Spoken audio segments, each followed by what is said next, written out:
Well, hey again, thank you so much for joining us in the home stretch of the 100 Lives of Lessons Learned. No, the Lives and Lessons Learned of 100 Christians, number 92. William Penn. We should know a little bit about William Penn.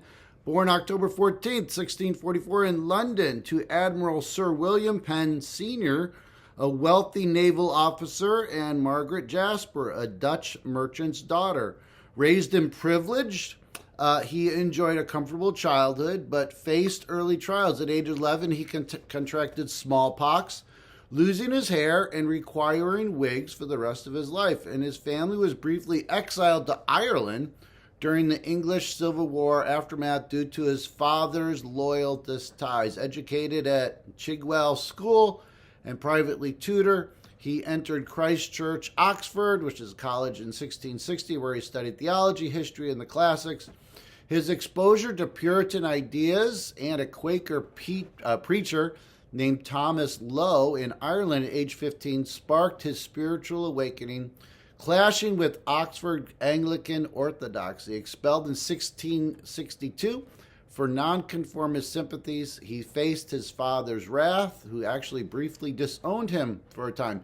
Sent to Paris to study at the Protestant Academy of Samuel,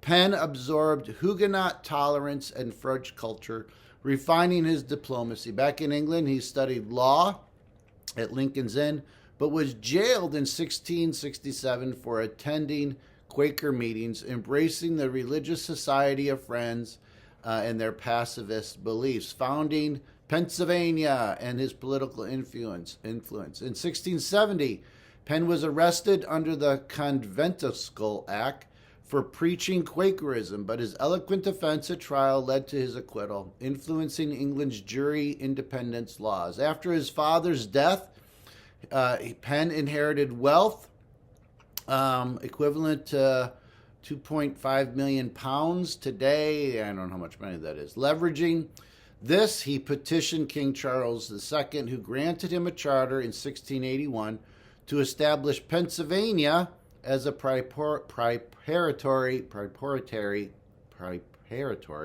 colony, a haven for Quakers and other persecuted groups. Named after his father, Penn's Woods, the colony embodied Penn's holy experiment, blending religious freedom, democratic governance, and fair treatment of Native Americans. Arriving in 1682, Penn founded Philadelphia, the city of brotherly love, designing its grid layout with wide streets and green spaces. His frame of government established a democratic assembly, trial by jury, and religious tolerance, influencing the U.S. Constitution. He negotiated treaties with the Lenape, paying for land and fostering peace, a rarity in colonial history.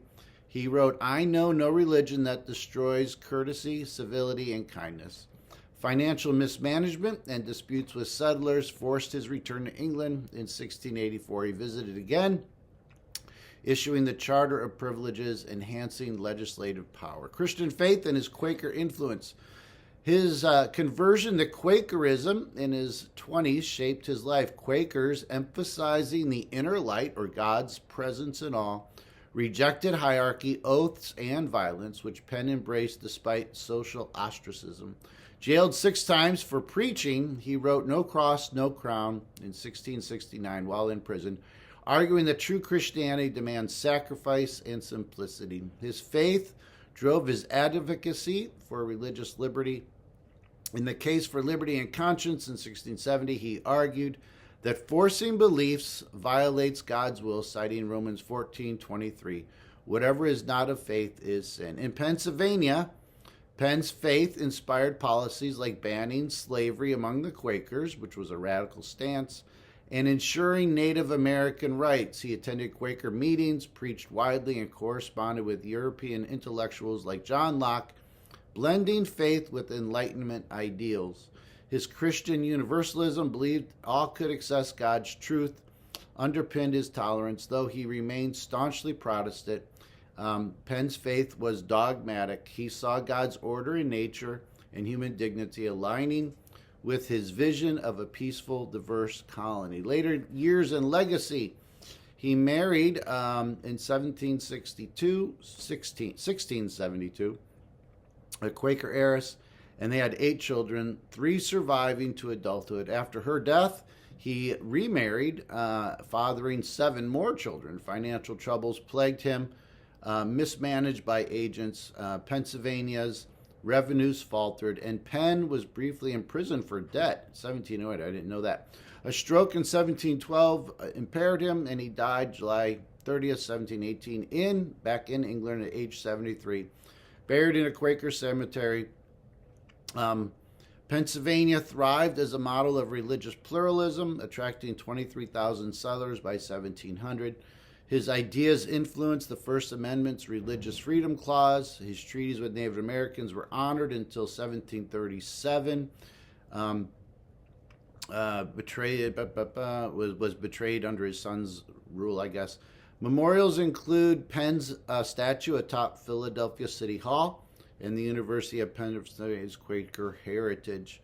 His writings remain spiritual classics. His net worth at death was negligible due to debts, but his legacy endures in democratic ideals and Quaker pacifism. Real quick, lessons.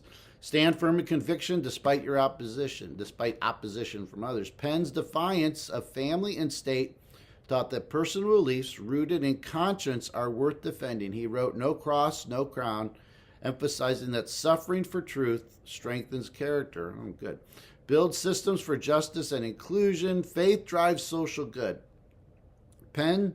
Penn's Quaker beliefs taught that authentic faith manifests in justice and compassion, not ritual. And that's good. Amen.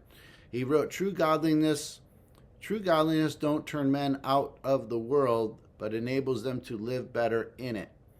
And then legacy outweighs personal gain. His sacrifices for his holy experiment showed that lasting impact stems from serving others, not wealth.